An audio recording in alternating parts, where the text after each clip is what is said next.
Last Friday, the TPSI ko nga ti Paulo na, the strong life. I'd like to share with you this morning about the strong life. Ti biyag nga natibker, biyag nga napigsa, biyag nga nalagda, ang matibay na buhay. Do you have a strong life? Are you a strong person? We often relate strength, di pigsa, wano bileg, with wealth. No adut kwartam, nabileg ka. Sometimes with position. No adda ka itituray, ket nabileg ka. Sometimes with body. No napigsa itibagi, ket napigsa tayo, nabileg tayo. That is, sometimes we often relate strength with wealth, position, and body. But let me tell you what, you can have a strong body and a weak life. That's true? Reality? Mabaling nga napigsat, iti pamaging nakapoy tayo gayam. You can have a weak body and a strong life. Mabaling nga nakapoy iti bagi, adu dagiti sa gubanit, ngem nakired iti puso, napigsa iti panagbiag. Strong life. You can have a weak life and a weak body. Yun ang masaklap. Nakapoy lang arudon ti bagi, agkapoy tayo pa'y kakabsat, iti kaungan. Ngem ti kuma-prayer tayo, no mabalbalin, is to have a strong body and a strong life. Napigsa ti bagi tayo, mayat ti salunat tayo, ken kastamet nga napigsa iti biyag tayo, ti puso tayo. We have a strong life. Today, kadeti nga upat kakabsat, sa dinno ka ijay. Where are you in these 4 statements? Let me read again. You can have a strong body and weak life. You can have a weak body but a strong life. Nakapoy kat baging em napigsa ti pamatim. You can have a weak life and weak body. Parehas yun. Mahinang katawan, mahina pa ang ating loob. You can have a strong life and a strong body. Yan ang prayer natin. But at this point, where are you sa apat na ito? Only you can answer that. Because sikati adadang nga makamam mo iti bukod mo nga bagi. And I pray that today, we will be honest and humble before God, nga mangdingeg, kas pa nang dingeg tayo, dito sa iti apo. What constitutes a strong life? Anak ka di kakabsat, dagiti characteristics. When no kababalin, iti maysa nga biyag, nga maibilang anatibker. Natibker, strong life. What makes a strong life? What are the characteristics? For this time, I would like to share with you 2, and hopefully, I could share some more from my outline. Pero no anat pagpatinggan di oras tayo, because from here, I will have to go to Lawag for our worship service. For the very first time in the last 4 months, nga manggimungak sa Jai Church tayo iti Lawag. So what are the characteristics of a strong life? Kano kan kasano nga maibilang tayo, nga da tayo, napigsa tayo, natibker tayo, kan nakired tayo. Strong life. Number 1, a strong life is a life that obeys God. Tibiyag nga natibker, ket addaan kenkwana iti tured, adda kenkwana ti yielded, submissive heart, ngagtulnog kini Apo Dios. Amuyo kakabsat, iti panang surot iti Apo is a road less traveled. Han nga iso iti talaga nga pagduyusan wenno surutan iti rikna iti kaaduan nga tattao. We often follow the dictates of our flesh. We often go with the flow with our friends. We are often overcome kadigito'y trend nga nainlubungan. Ngem to really obey God means strength. Do you have that strength today? Data ti strength nga masapol tayo ti dayti nga bigat. Biag nga agtulnog iti yapo. Nga dan kada tayo ti tured, at dati puso tayo nga yielded, submissive, nga mangsurot iti pagayatan iti yapo. That's why I salute our pastors and missionaries. Because it really takes courage to obey God's call for their lives. That is strength. Now, in the Bible, kakabsat, in Matthew chapter 7, verses 24 to 29, kaya't kuna tinasantuan nga surat, the Lord Jesus Christ gave a parable in this passage. May panggap kadigiti dua nga builder. Therefore, whosoever heareth these sayings of mine, and doeth them. Take note ha. Ti objective ni Apo Jesus nga kayat na nga ipaunawa, kat saan laeng nga digitay dumdumngeg iti sa utiapo, no diket dagiti mangaramid, jay nangiganda nga sa utiapo. Whosoever heareth these sayings of mine, and doeth them, I will liken him unto a wise man which built his house upon a rock. The rain descended, nagtudo. The floods came up, naglayos. The winds blew, naghangin tinapigsa. Beat upon that house, ket tinupar na dayjay balay, ngem saan nga natuang wenno nadadael. That is strength, for it was founded upon a rock. Verse 26, and everyone that heareth the sayings of mine, and doeth them not, shall be likened unto a foolish man, maag nga tao, which built his house upon the sand. The rain descended, nagtudo, the floods came, the winds blew, tinupar na jabalay, and beat upon that house, and it fell, natwang, natulid, nadadael jabalay, and great was the fall of it. Yan ang sinasabi ng Panginoon.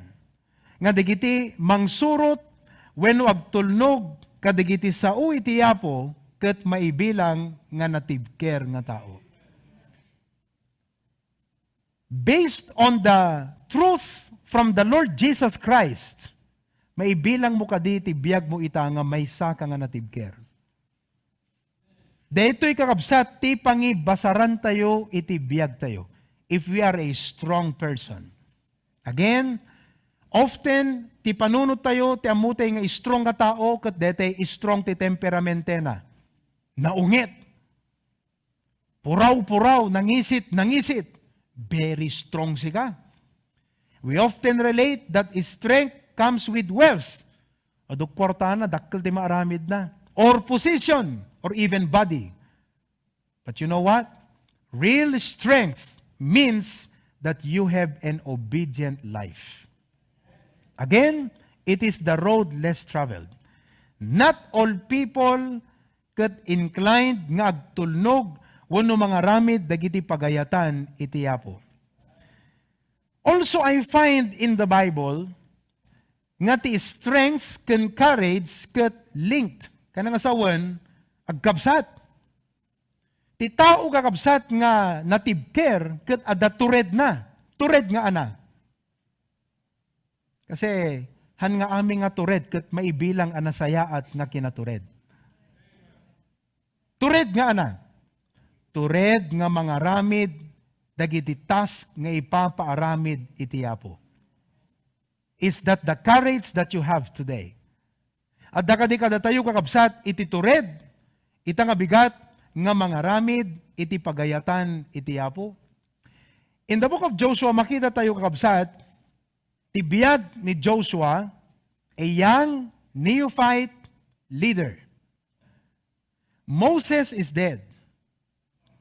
Ni Moses tinangilid ti Israel from Egypt, nagnada ijay disyerto, ngagturong iti promised land.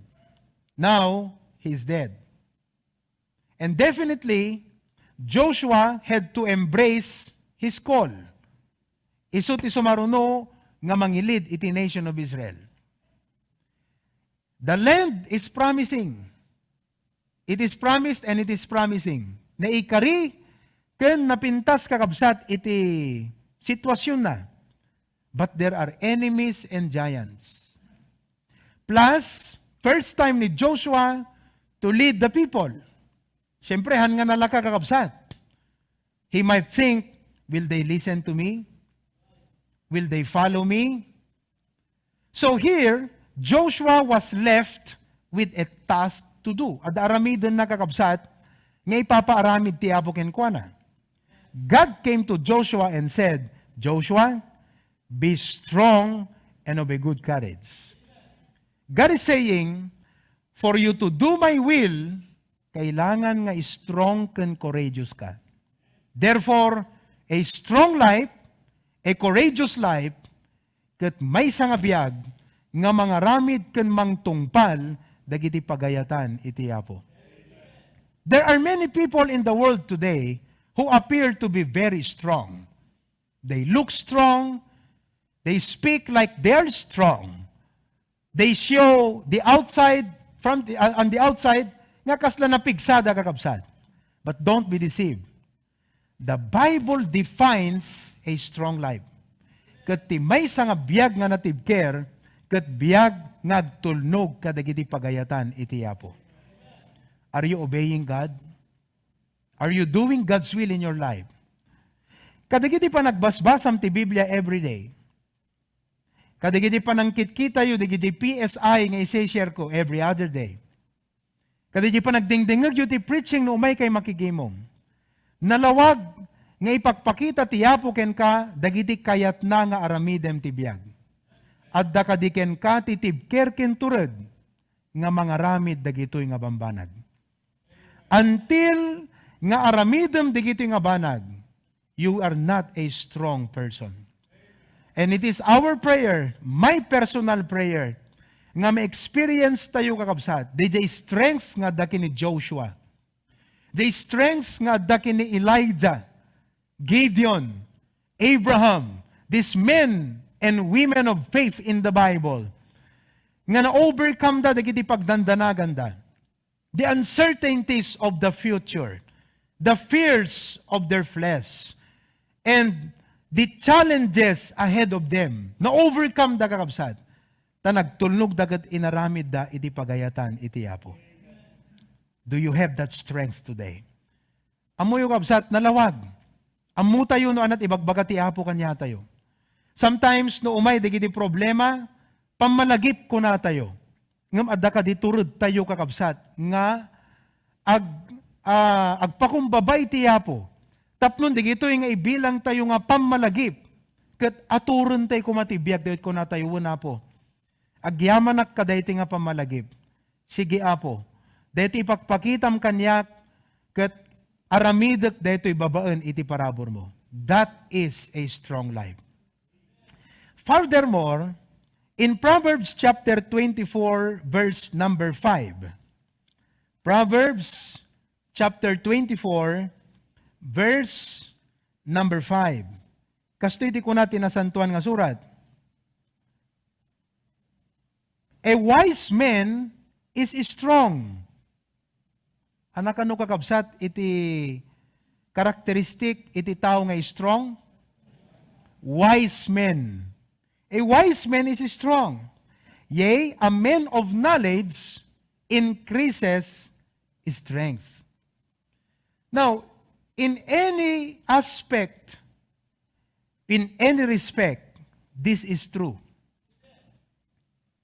Ngem in our case nga anak iti Apo, deti strength wano tibker nga dakada tayo, ay sa usaping karunungan o kaalaman sa kalooban ng Diyos.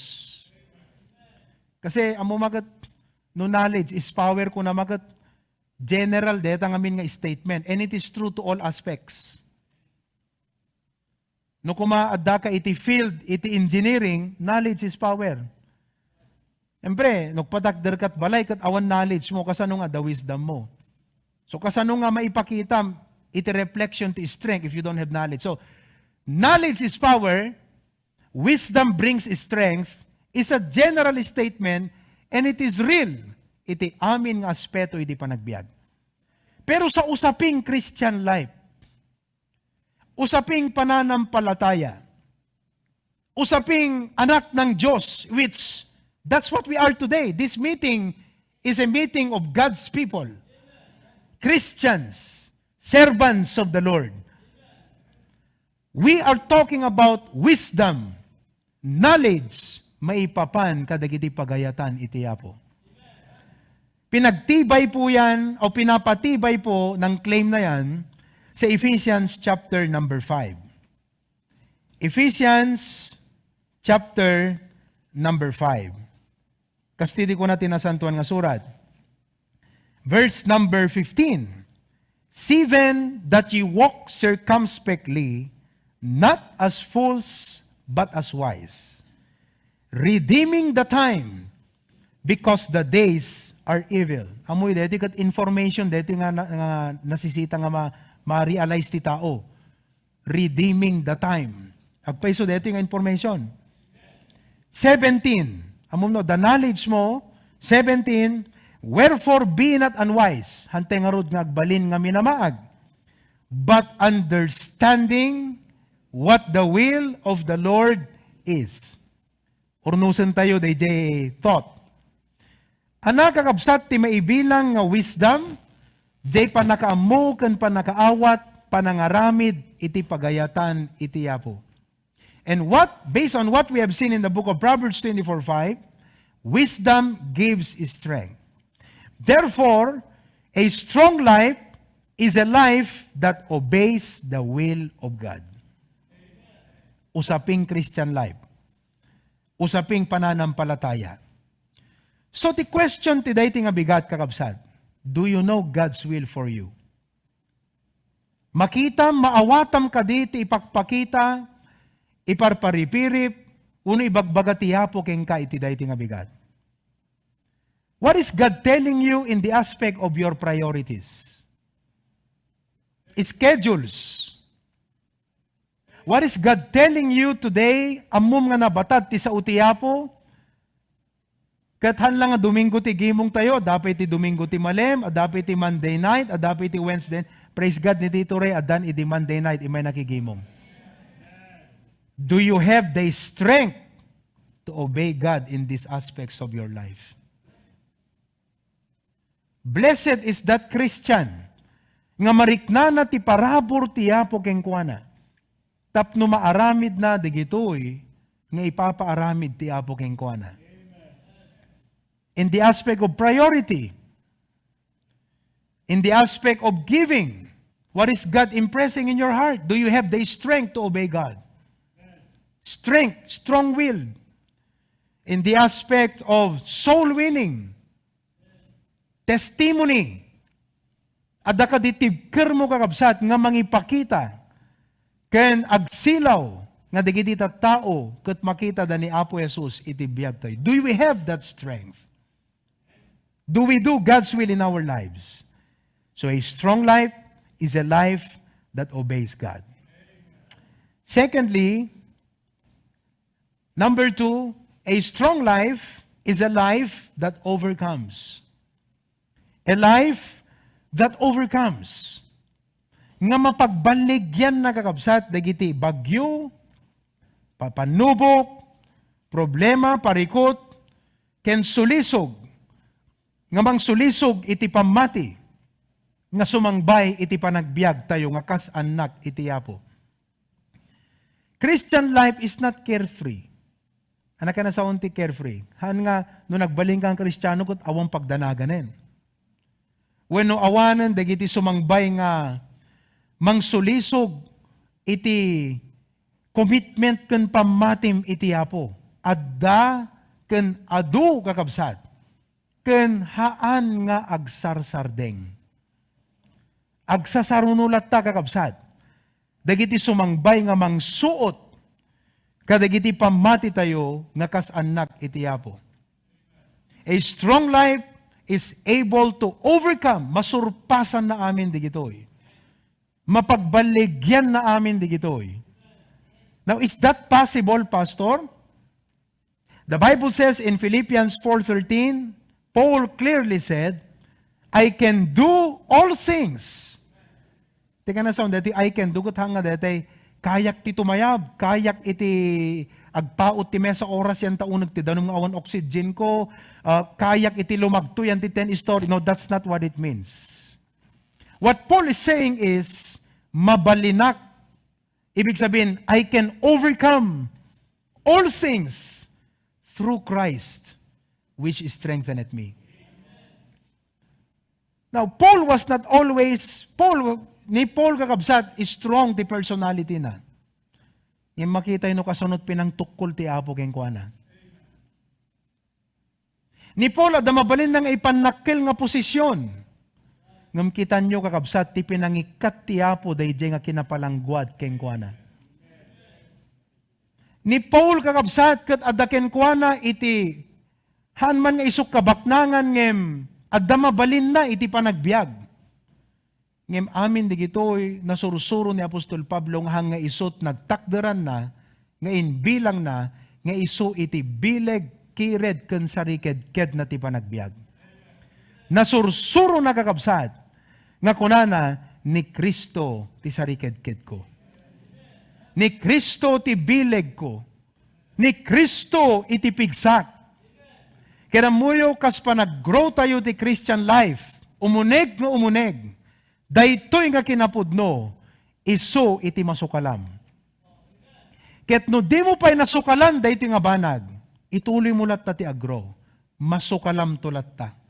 Ngem awan Kristiyano nga umuneg, iti pamati kan spiritual life na, ngahan nga kastoy, iti maitestimonyo na ti panagbiag. Nga ti igam na, ti bileg na, ken sariked-ked na, ket ti apo nga mangpapapigsaken kuana. No awang ka pa iti daydeng estado, saan ka nga ma-discourage? Just keep growing and walking with the Lord. Because mabalin, that God is working in your life. Tuktok ko lang na, di kinapalanggod keng ka nga madama. Mabalin, nga ipagpakita tiyapo keng ka, nga numampay binendisyonan na ka, ngem saan kuma nga isut agbalin, nga sariked-ked mo ti panagbiag. Makatulong, ngem kas kini Esther, she had the beauty, she had the access, but they needed to fast and pray, because power comes from the Lord. Ti balaygi, ti bileg, kadaggapo, kiniyapo Diyos. So iti dayti nga gundaway kakabsat. For you to be a truly genuine overcomer of trials in life, anya ti madama, nga tuktukulen iti yapo keng ka. Tapnon iti daytang aspeto, masursurum ti agdependar keng kuana. God is in the business of breaking things in our lives. He's breaking things in our lives. He's not breaking your life. He's breaking some things in our lives. Nga di gito'y kakabsat kat sukatan na iti panagdependar ken kuana. So nga moyo ti naramid ti Apo ken Apostol Pablo, nagmayat di panangirugi na ti 2 Corinthians 12. Nagmayat di pa sa kalyena. Kat kunana, naragpat ko nga nadanon, iti langit kunana. I know amen kunana. Siyempre, umot sa baling tao nga, bagbaganang at adyen, di isuna aya. I know amen, who has reached that place. Ngahan na maibalikas tingiwat kunana. Words, there's no words to describe it. And you know, because of these revelations, kunana ni Apostol Pablo, ti Apo inikanak ti siit ti lasag. A thorn in the flesh to buffet me, lest I should be exalted above measure. Baka aglabas ti panunot ko. Baka aglabasak iti panangtantyak ti sarilik. Baka aglabasak ti panagkitak ti kinasyasen no. Baka agbalin nga ubaw dagiti pampanunot ko. Lest I should be exalted above measure. Ti Apo inikanak ti si itilasag.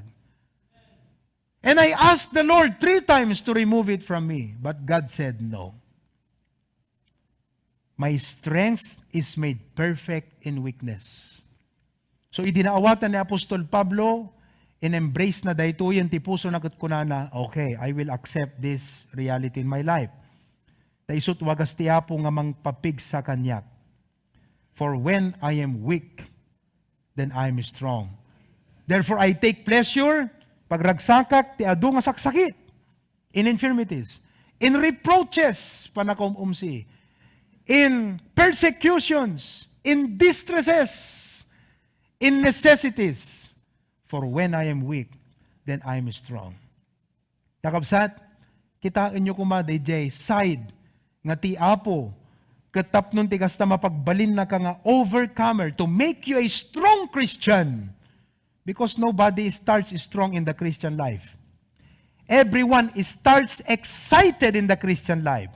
But not everyone starts strong in the Christian life. You need to learn to be strong. Amin tayo namang rugida di Christian life, nakik-exciting. First time mo umay makigimong. First time mo iti agsuot, iti long sleeve. First time mo iti agigem ti Biblia. First time mo ti ag soul winning. Everyone starts excited. But strength is measured not by what it takes to start you, but what it takes to stop you. Hanga DJ, anat nang parugiking ka ti Christian life. Ng excitement, no di ka anyat nakapasardengken ka. Brethren, dahito ko mati makita ta itang bigat kat kunatay, Lord. Kita man ti biyag ni Apostle Paul. Grabe, DJ, kunana kakabsat nga namin aduak nga daras, namintlo kunanan sa nga binatbatudak. Kang kanayo nak ngagbibiyahe, ngagdaldalyasat, ngagdandanag, gapu ka digiti kalugarak, ken gapu ka digiti estranghero. He was talking about his ministry. He was talking about ti panagserbi na iti Apo kakabsat. And then in Philippians 4 kunana, agyamanak dagiti send you nga tulong kunana di church. But you know, I don't say this because I want you to give. Hindi ko sinasabi ito dahil kailangan ko ang tulong nyo. Sinasabi ko lang, salamat at gusto kong malaman nyo that the fruits will abound to your account. Because whether you help or not, Paul said, I can do all things. At the intulong you can awan, I mean, he was not that sarcastic anyway. I-explain ko lang kada kayo kakabsat di punto. Paul was saying, whether at the timulong kan awan, because he said, I learned to be abased, I learned how to abound. In everything and in all things, I can do all things. I can overcome anything in life. Because of Christ, which strengthened me. A strong life is able to overcome. Kakabsat, anya digiti banag nga pakaup-upayam iti dayti nga gundaway. Ti Apo sindadaan nga mangpabileg kan ka. The Lord gives strength. Amen? Kunanang He giveth strength to the faith, to them that have no might, He increaseth strength. Kaya na ka nga pabilgan ti Apo. Let me just close probably with these three important things, mga kapatid. How do you have a strength? Kasano tayo kakabsat nga bumileg? First of all, strength comes through humility. Strength comes through humility. Panagpakumbaba. Realize and acknowledge your weakness. Come to the Lord. Don't come to God and, hanggang umay ti Apo nga kaslang ti panagsarita yukot kaslahan mo masapol isuna. Huwag kang magpakipot sa Panginoon. Amo mo ti Apo, di pagkapuyan tayo kakabsat. Kaya't nalaeng nga dan tayo ti attitude of humility that would realize and acknowledge our weaknesses. And so we come to God in prayer. Amen? In prayer. You know what? Listen. A powerful prayer life or an intense, the prayer life kakabsat nga intense, is not formed by discipline alone. Mabalin nga, disiplinado kang ag-pray in the morning, ag-pray ka in the evening. But that does not make an intense prayer life. Not intense. Dete permit bara na kakabsat nga prayer life. It's not formed by discipline alone. Do you know what makes an intense prayer life? Maawatan nyo di nga question kakabsat? Amuyo ti talaga nga mangpabara ti prayer life mo? No naamiris ken naawatam ti usto nga problema ti biag mo, ket mariknam ti panagkasapulam ti Apo. That makes an intense prayer life. Now, are you in that situation today? Because there are many Christians who have formed the discipline and habit of prayer. We can actually train our children to comply. 6 a.m. devotion. They do that every day. But do they have an intense prayer life? Mariknada nga takakabsat, day permi nga nakamaymayat ka nakabarbara nga panakisauda ti Apo. Discipline is good. But you know what makes an intense prayer life? No na-realize mo kung naamuam ti usto nga kasasaad ti biyag mo. Kat agkulpa jay pusom nga ag-yield iti apokot ko ng Lord. No gayam kastoy ti sitwasyon ko, kat kastoy kuma, kat kastoy dapat, kat kastoy ko, Lord, without your help, Lord, nothing will happen. That makes an intense prayer life. Have you been intense in your prayer life lately? Sino kada kayo kakabsat? Lately, ganun ka-intense ang prayer life mo. That's what I do every Saturday morning. I do it every day.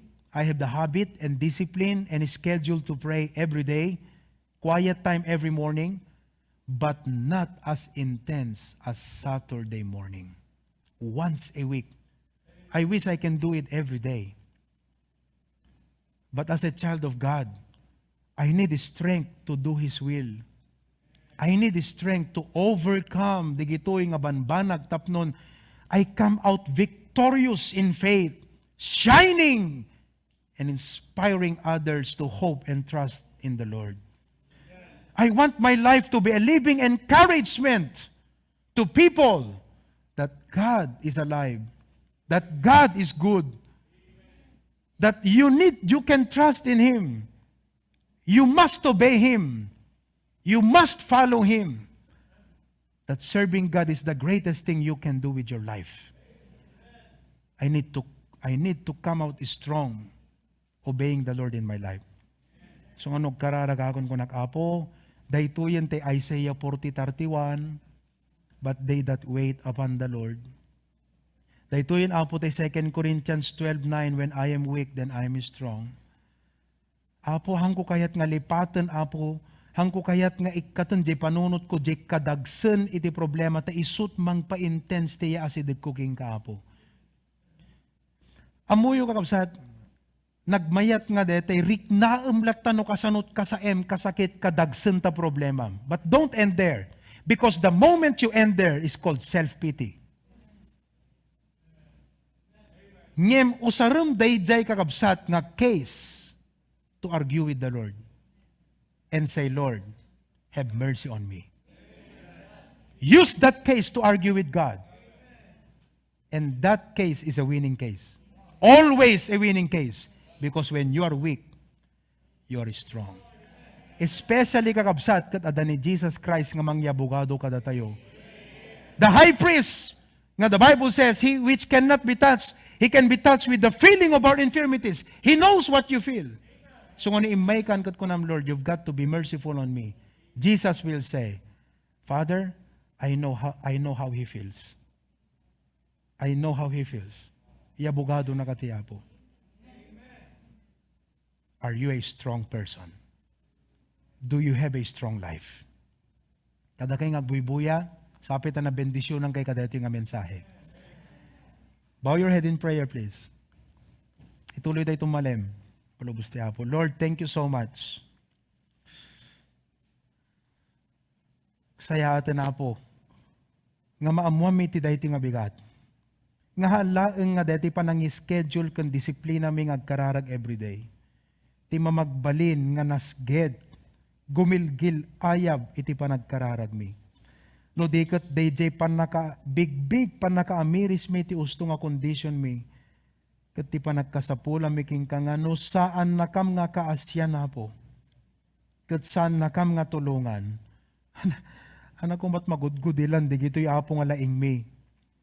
Anak ko iti maragpat digitoy nga resources mi apo. Awan ubaw da amin apo Dios. Today we come to you, Lord, like the Apostle Paul. Have mercy on us, O God. Pour out your grace upon us, especially today, that the sitwasyon mi apo dito Ilocos Norte. Hangang angaw apo dito nga banag. Please, help us, O Lord. Help us. Dismiss us with your blessings today. Kwam ti gloria kan panakaidayaw. In Jesus' name, Amen.